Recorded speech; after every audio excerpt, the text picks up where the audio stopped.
This is Uncommonly Remarkable. We have surprisingly casual discussions about the lives and notable accomplishments of community leaders, entrepreneurs, and everyday folks like you and me. Think of this podcast as an opportunity to learn something new and to pick up on an entrepreneurial tip or two through open conversation.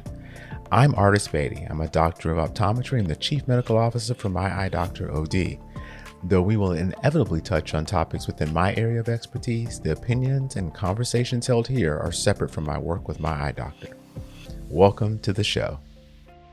Today's guest is Steve Morris, a former world-class yacht designer and racing team member turned executive coach and leadership strategist. From prepping boats to race around the world to helping CEOs navigate uncertainty, Steve has spent a lifetime studying what makes high-performing teams truly thrive. In this episode, we explore the difference between good teams and great ones, what yacht racing can teach us about business leadership, and how stress, purpose, and neuroplasticity all play a role in team success. We also talk about Steve's farm-based retreat center in Colorado, where teams reconnect with themselves and each other on solid ground. If you're leading a business, building a team, or wondering how to be more intentional with your energy and purpose, this conversation is for you. Ladies, gentlemen, all you remarkable people, please welcome Steve Morris to the show. Welcome, Steve. It is fantastic to have you here on the show. Thank you so much for spending some time with us today. Thank you very much for having me. I really appreciate being here today. I'm really excited to talk to you because there are a lot of things that I find very interesting about what it is that you do today and how you got there. And so as we go through the conversation, I think people are just going to learn a whole bunch about themselves, a little bit about yachting, which I think is actually pretty interesting, but also a whole bunch about how to think about themselves as part of a team and being a high performer in that team as well. Right. So why don't we start where you are today, and then we'll come back to that here in just a bit. But today you're spending your time helping other people learn how to build, perform, and be part of high-performing teams. Yes, 100%. So I actually work with like two different client groups, but they intersect and there's overlap. So firstly, I work with entrepreneurial leadership teams. So this is usually teams that are running small to medium-sized businesses, somewhere between 3 million to up to 500 million or so. But it's a group that's coming around the table, right, to be able to set the vision for the business, to show up, to be strategic thinkers in the business.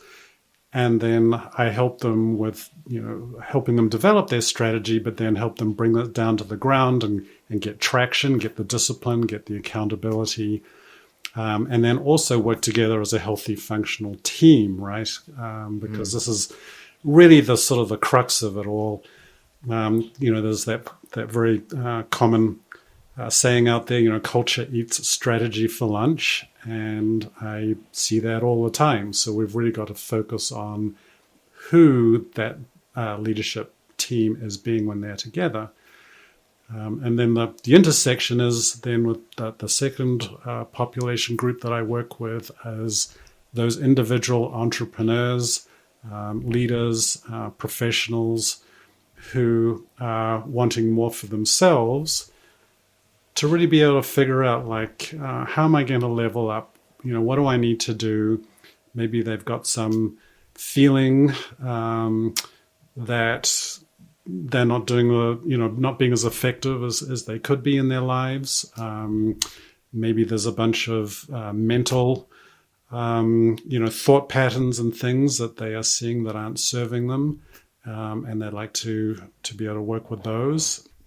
And then also, what I tend to find is with people who have been running hard, building businesses, and creating amazing things in the world, is at some stage they can sometimes come and get to a point where they're sort of like, why am I doing this exactly? They've kind of lost maybe touch with the original sort of motivating forces and are wanting to come and reconnect back to, their purpose and who they are and get to a place where they're in more ease and flow in what they're doing in their lives. So, as I said, there's an intersection there because, of course, when I'm working with a leadership team, it's still a group of individuals who are showing up at that strategic planning table together. And so, as we think about the work that you're doing today, it feels like this is really something that's a calling for you. You've had a lot of experience that kind of brought you to wanting to help people in this regard, but it's not exactly where you started. And so, can you talk a little bit about your early career, which is seemingly very different than where you are today? Yes, and it is. It's been quite a journey that I've been on, quite a voyage. And so I started my career coming out of college. I'd studied mechanical engineering in college, and my first job was on a professional sailing team. So I was part of a team. I worked for a year and a half to get a boat, an 85-foot racing ketch, ready to go sail around the world. I didn't actually sail around the world myself, but I spent a year and a half like getting the team ready, doing the performance analysis, and it was all the way from being at a gym at 6 o'clock in the morning, lifting a lot of weight, and things, so I could get strong enough and fit enough, such that when we went out sailing to test the boat, to do trials, and to figure out how to optimize its performance. I was a part of the team doing that. So that was a, very sort of early introduction for me into sort of really what it felt like to be part of a truly high-performing team. Then from that experience, I went into actually designing sailboats. And so this is where my mechanical engineering skills sort of married up with my sailing background. And I actually got to spend many years designing boats that sailed around the world, and won round-the-world yacht races. And so once again, really experiencing what it's like to be on a team where everybody's on the same page, sailing in the same direction, literally. Literally. Versus, there were some teams that I participated in that didn't make it, despite having the resources we needed. And at the time, I knew what the highly functional team felt like. I knew what the grind of a dysfunctional team felt like, but I didn't really have the tools or the frameworks to be able to understand like that.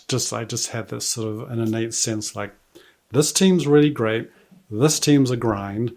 Why is that? And that's really has driven my mission and my passion ever since then, is figuring that out, and then having, developed and got some tools to be able to bring those back to leadership teams and businesses, to help them get on the same page, sail in the same direction, and have more fun.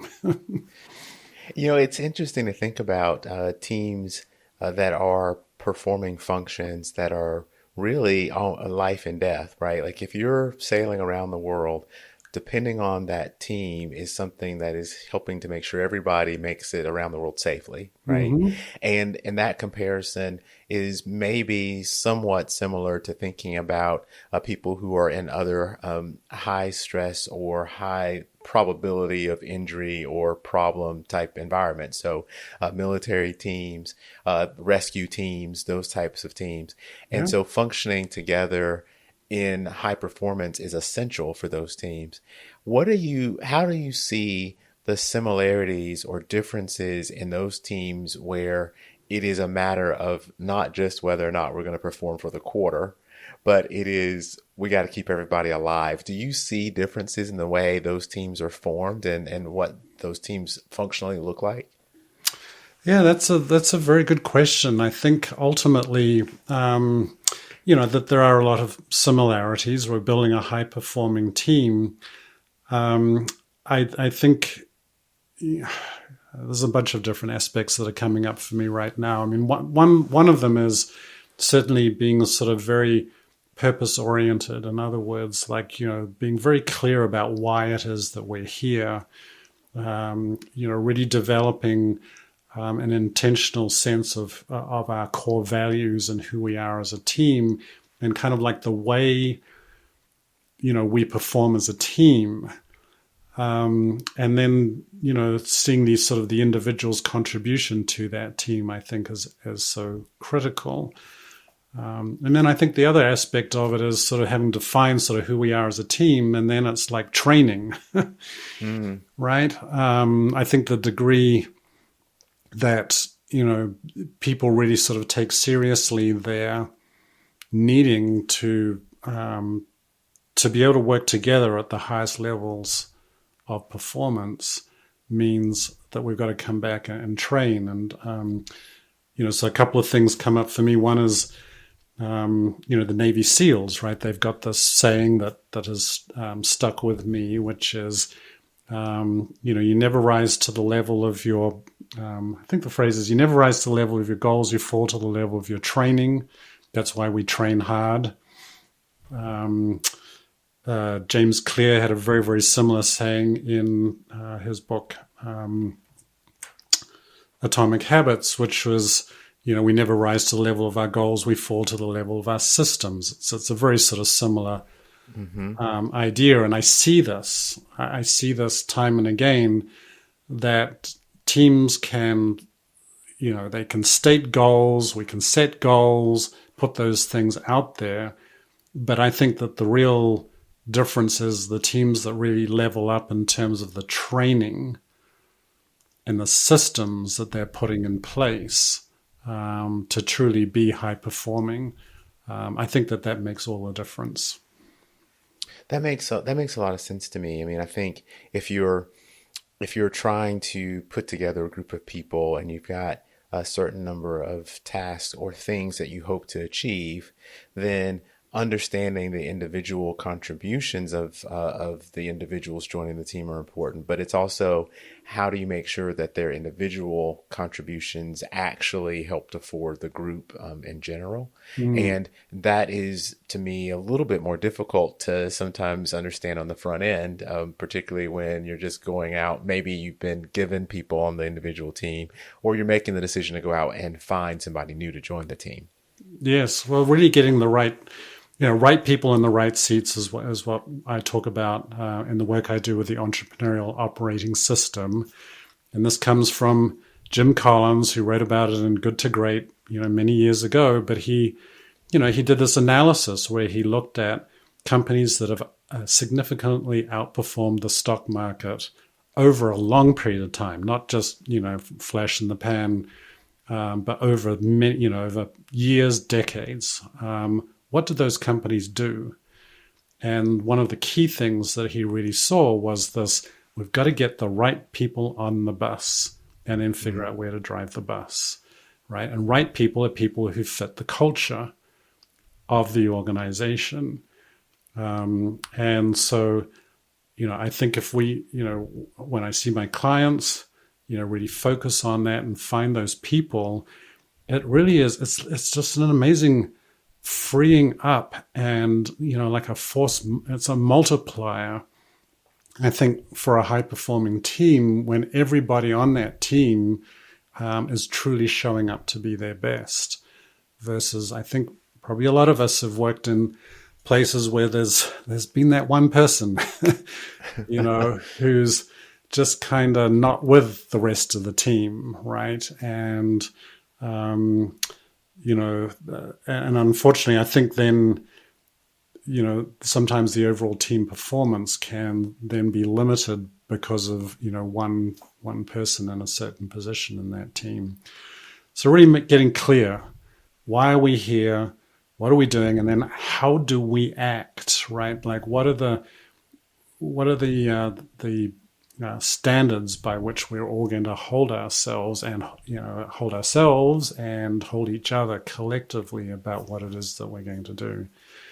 And you mentioned you've come from a clinician background, and I was at a conference earlier this year. A couple of doctors, orthopedic surgeons, were talking about how they were running their operating room with a truly high performing team. And it was just very interesting, to hear how the system they put in place. And so before surgery starts, they gather everybody around, have a quiet moment, and then they're, whoever the patient is, here's Mrs. Smith here today to have knee surgery because she wants to be able to go play with her grandkids.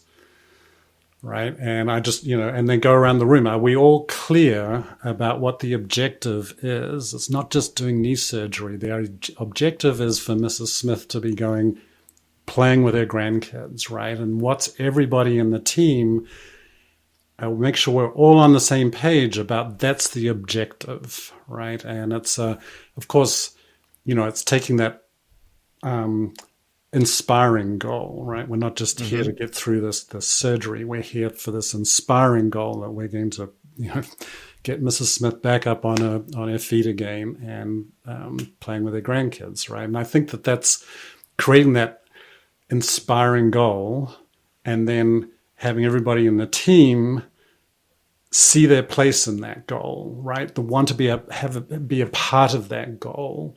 And knowing that as a team, we're going to all level up to be able to get to that objective is a very, very powerful thing. That is a very, very powerful thing, because not only does it humanize the experience, but everyone has that thing that they want to be able to do. And so you can imagine yourself, and if you were in the position, that thing that you would want to be able to participate in. How hard is it, though, to establish what that North Star is, that aspirational goal for organizations or individuals? Yeah, I think it can take a lot of work. When I'm working with a leadership team, it takes 2 to 3 sessions for us to really sort of have the discussion, to be able to put some things up on the wall, to be able to come up with that inspiring goal. And then I come back to it with teams every quarter, every 90 days. We get back in the room and look at the vision and say, is this still a good vision? Right? Go around the room. Is everybody still on board with this vision, or do we need to change it? Right? But we really want to make sure that everybody is still signing up for the vision, and it's just something that needs to be looked at and reaffirmed and come back to on a very regular basis. I think when I'm working with individuals, it can go a little deeper. I think there's something about, an individual entrepreneur or leader or professional, as I was sort of talking about before, getting to that sort of point in their life when they're thinking about, like, what is my purpose? Like, what am I doing here? What is my vision?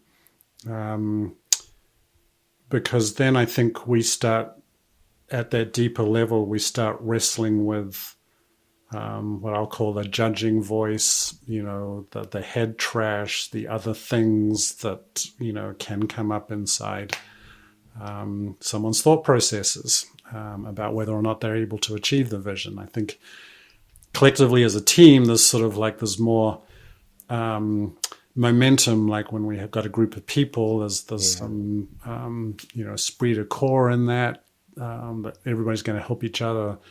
But at an individual level, I think then it really does come down to what's going on between the ears here. How do we see the world, each other, and ourselves? It's fundamental. Well, that's an interesting topic, though, because I think maybe I'll ask it this way. When you were preparing for sailing around the world, knowing that you're going to be part of this team, can you walk through maybe what the goal was that kept you engaged, because you had to get up early, you had to do these things, and how that helped you fit with the team or not fit with the team, and what the team was really looking for, focused on, to be able to be successful? Yeah. Well, the objective, for the boat was to win a round-the-world yacht race, right? To be able to spend 6 months sailing. The race starts in England, goes all the way down through, the Atlantic, around underneath Cape Horn, across underneath the Pacific and the Indian Oceans, and then back up through the Atlantic, with stops along the way. But nevertheless, it's an epic long race, and so and it's competitive, right? It's a yacht race. There's I think the time probably about a dozen boats in the race. So I think that was the overarching goal that was motivating everybody, is like, how are we going to get the boat ready to go win this race? And just knowing then, like the physical demands that were going to be required. And that's then, motivating for getting up, going to the gym in the morning. There are lots of other demands too. And when we had to get the sails optimized, the crew functioning, right? All of the maneuvers and things like that had to be practiced and trained on and practiced and honed. And then, just to sort of, as check-in points, there were other sort of smaller races that we would enter into. Or training things, so like sailing from, I was down in New Zealand, so we were sailing from New Zealand to Australia and doing other races. These were sort of check-in points, right? And so you sort of see how you're doing against the competition. Yeah. And they're trying hard too, right? I mean, the competition's doing everything they can to go as fast as possible. So, there's that motivation as well. Everybody's doing their best. Right, right. And so you moved from sailing in and preparing for races to designing. What did you take with you from your practical side, from actually participating and spending the time on these boats to your design? Well, I think that that was an essential part of being successful as a designer, was to have some practical experience, and that was also an iterative process. In other words, we would design a boat, it would get built, it would get launched, and then we'd go sail on it and do the testing and figuring out, like, is the boat performing the way we've designed, and the types of boats we were designing, and also the types of clients that we were working for, always kept us on our feet. Because I still remember, like we'd put everything that we had creatively into a design, and the boat would get built and launched, and then the moment it's launched, our client would be saying, "Okay, how do we make this faster?" Right? And I've just done everything I can to make the fastest design, in the first place. But that was the constant challenge, was we're not gonna rest here. We need to keep improving, right? We need to keep trying things and testing other things. And that, the experience then, of course, is sort of like going out sailing, seeing how things work, going back to the design office, and then going into the creative process of how do we come up with some more ideas? How do we test those out? How do we see what's feasible and what's not? And then what might go through to improving the thing that we've already just thought was the fastest thing that we could design. And that's not unlike a typical enterprise either, is it? It's you're as part of a large group or a large company, you're always looking for ways to iterate and become better, even though what you just did was amazing. What's next is always very important. And so how did you decide, though, that I've now raced, I've now designed, I've worked with these teams, and now I feel like I'm going to leave the design world because I want to be able to work more specifically with people and teams to make them better? Yes, so it was a very interesting sort of thought process, I guess, going through that journey that you've just described. But I mean, ultimately,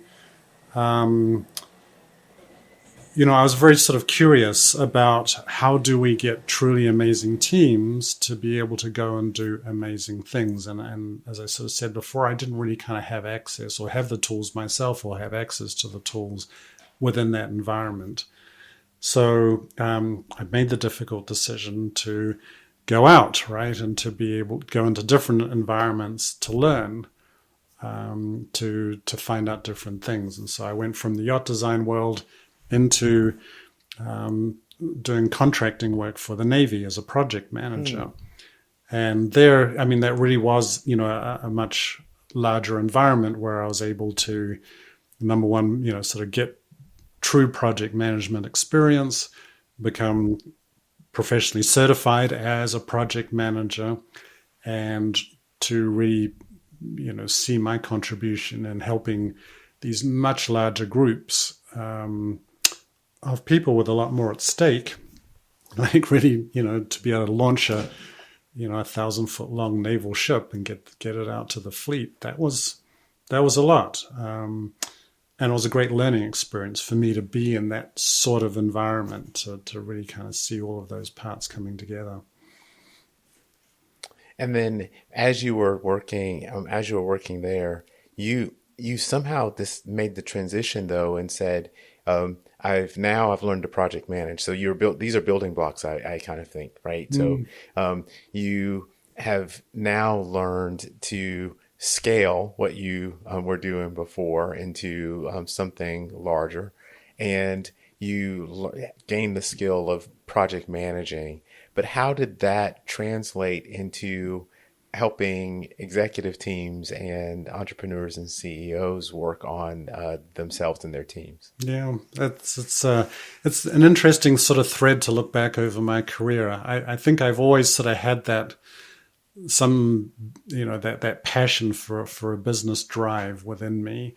Within the yacht design business, I rose to become a leader in that business over many years. When I was working as a government contractor, I wasn't just always focused on my government clients. I was also looking, within the company, and it's like, how does this big corporation work and things. And so I also went and did an executive MBA program right in the middle of my career because I wanted to learn, within this, as you're talking about scaling up into this bigger picture. But then I think, I did that for 10 years. It was a long period of time. But ultimately, I'd been assigned to a project towards the end of my time there that I really just sort of saw that I didn't think that my talents or what I wanted to do in the world were being sort of really very well used on that particular project. And I was kind of curious about, I really loved the sort of the entrepreneurial world. Because there's one thing about the government world that it was a great learning environment, but it's also pretty much a very sort of risk averse environment. There's layers upon layers upon layers. So I sort of wanted to get back to that, more inspiring environment when I was designing sailboats. I mean, of course, so this is a very risky environment. If we design the boat, too heavy with too many safety factors, and the crew gets upset at us because the boat weighs too much. Yeah. If we don't design it with enough safety factors and something breaks, the crew gets angry with us because the thing broke. So we sort of got to, thread the needle in there. And I think, and this comes back to sort of something that jogged from what you were saying before, is sort of like being in this environment where you have to make, weighty, important decisions, but with incomplete information,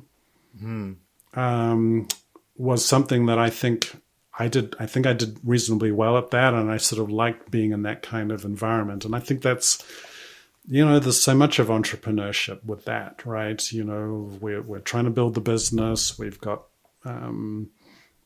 products or services we're delivering into a certain market, but then there's, things happen, right? And particularly right now, there's a lot of change happening in the business world, and my clients are trying to figure out how to navigate that, right? They're trying to Right. figure out how do we make decisions, and we have incomplete information, or the situation seems to be changing on a weekly basis, and that's making it very difficult to sort of look forward.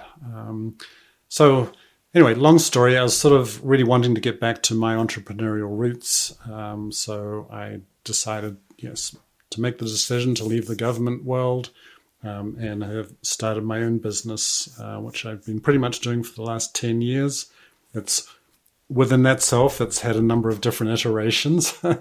But being an engineer, loving business, loving leadership, I wanted to find a way to sort of work with business leadership teams and individuals in a more creative way. I love helping people be able to figure out, if they've got an idea or a dream, like how do they bring that into the real world, into the actual tangible world. Mm-hmm. So that's been what's been motivating me for quite a while now. That's amazing. And so, from where you are today, not only are you working directly with individuals and teams, but I think you've also started to create a space for them to be able to come and work together outside of their normal space. Is that right? Yes, yes. And it's part of my passion that I'm working on these days. So I live on a farm in Colorado, and it's a beautiful, beautiful place. And we're creating this whole farm environment as a place for busy entrepreneurial leadership teams to just come and get out of the whirlwind and just kind of slow it down, get reconnected with each, themselves, with each other on the team, and to get grounded, literally, get on the ground. And so I'm creating an environment, where that's going to happen. And because what I really sort of see is, when people they're in the whirlwind of the business and in what we call it being in the business, right? All of the day-to-day stuff, it's very difficult to kind of get their head up and to take a step back, get a little bit of perspective about where are we and where should we be going. And I really want to create an environment around that. And, along the way to be able to feed people a healthy farm to table lunch. I mean, this sort of brings in a lot of very personal passions of mine around, being healthy, as a human being is one thing. I mean, there's this concept called the Centenarian Olympics, which was, I think, coined by Dr. Peter Attia. But the concept sort of is, imagine you're 100 years old, right? Mm-hmm. And what do you want to do when you're 100?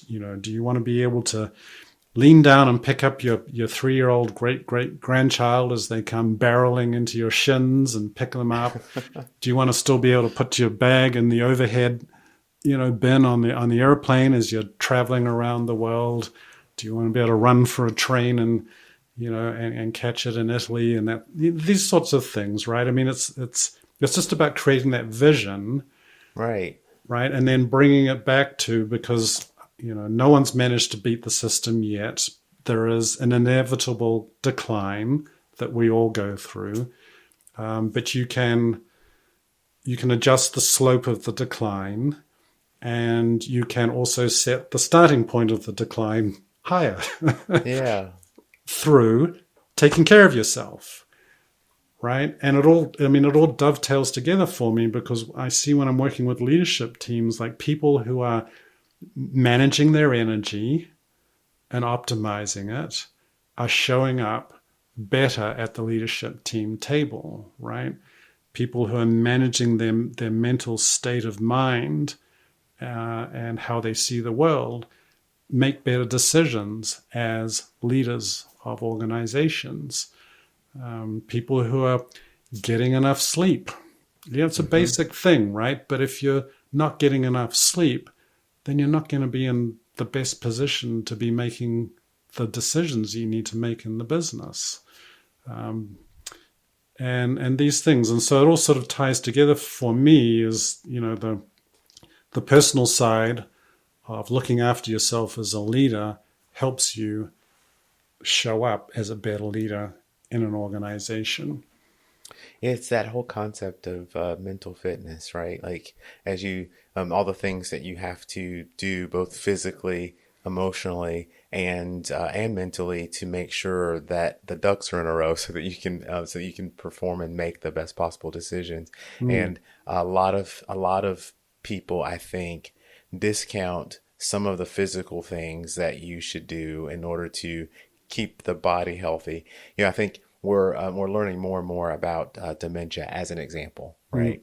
And that hearing plays a role in the development of dementia. Mm. And some of the research is pointing to brains that are occupied with trying to compensate for other types of physical issues lose their ability to keep the memory and the other function intact, right? And Mm. so it's important for people to be able to hear, and so the hearing having hearing assessments and hearing aids help out so that they don't have the brain trying to compensate for the lack of hearing and they don't move towards dementia. And so I think a lot of what you just mentioned are things that are not necessarily thought of top level, but when you start to dig down lower, you realize how important these pieces are, right? Yeah. And it is when you start to look at people and teams that are more successful, it's probably a correlation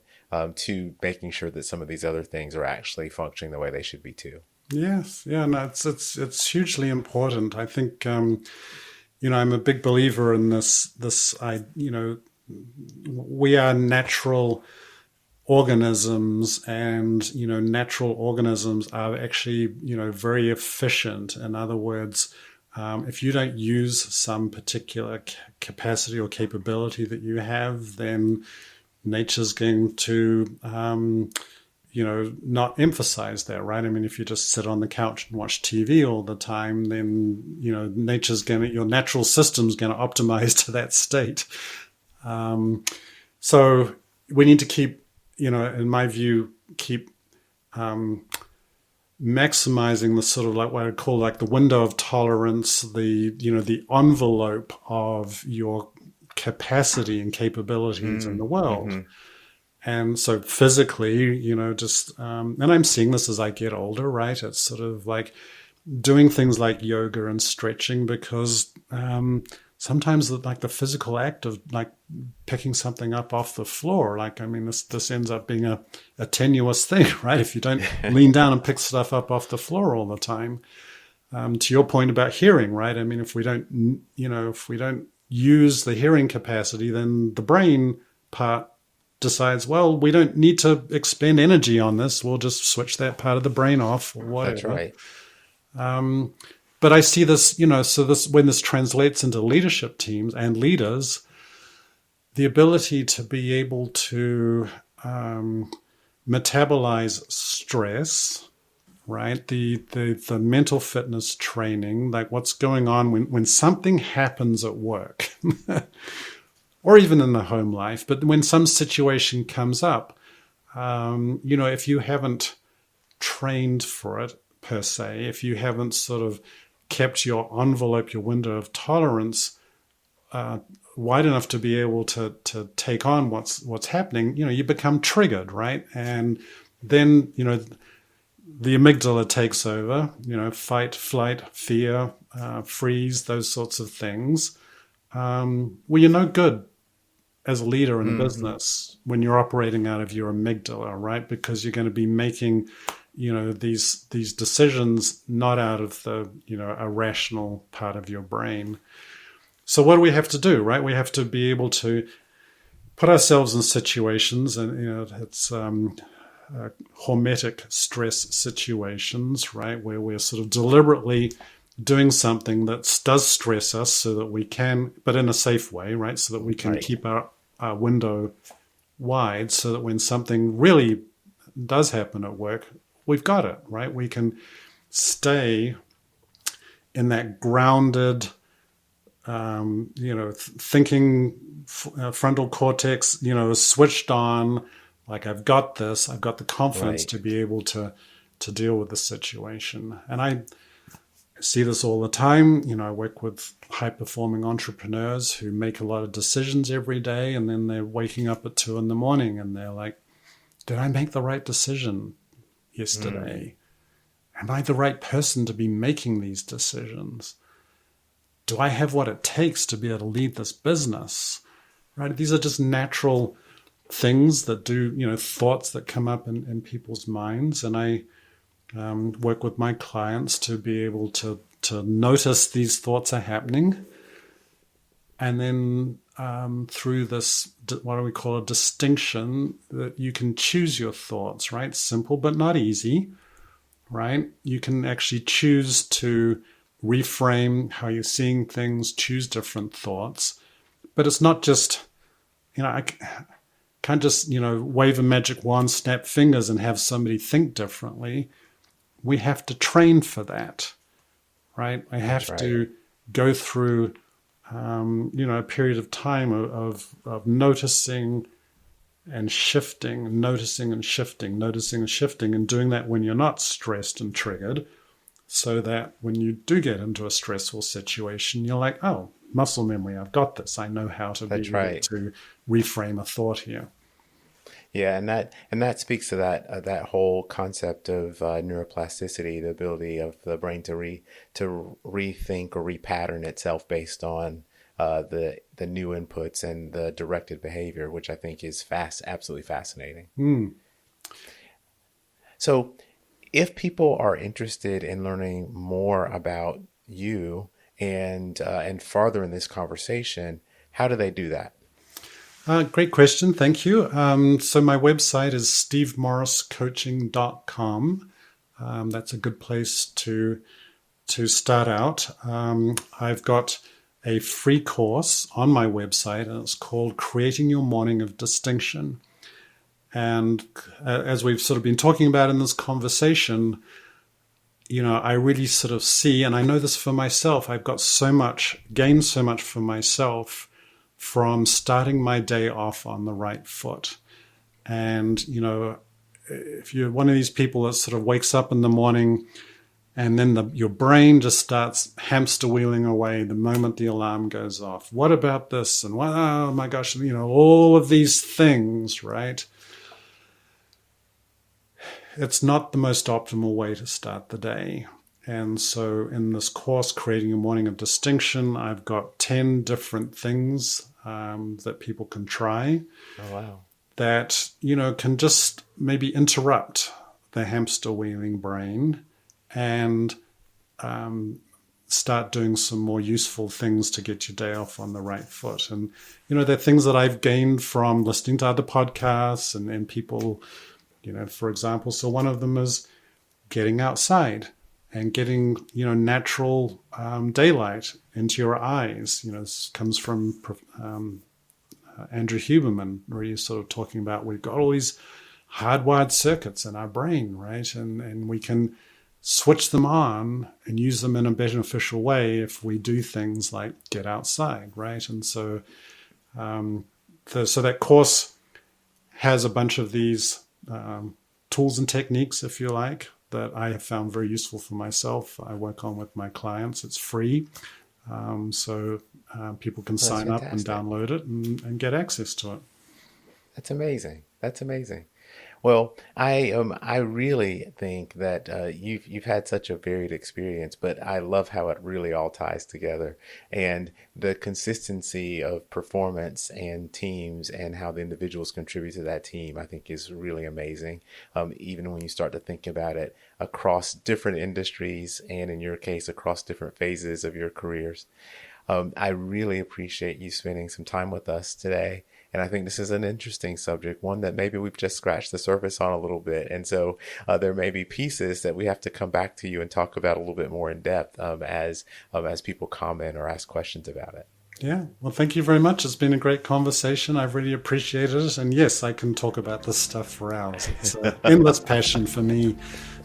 So thank you very much. If you've made it this far, then I have to thank you for your time. I hope you've learned something new and enjoyed listening to the discussion as much as I enjoyed having it. I'd love to hear from you about the show because we're working really hard to bring you great content, and the feedback really helps us get better. If you like what you've heard or watched, for those of you who are streaming out on YouTube, then take a split second to give us a thumbs up or a like. It really helps other people like you find the show too. And no one likes to miss out on the good stuff. So go ahead and subscribe and hit the notification bell so you don't have to wonder when or if there's a new episode. And until next time, stay remarkable.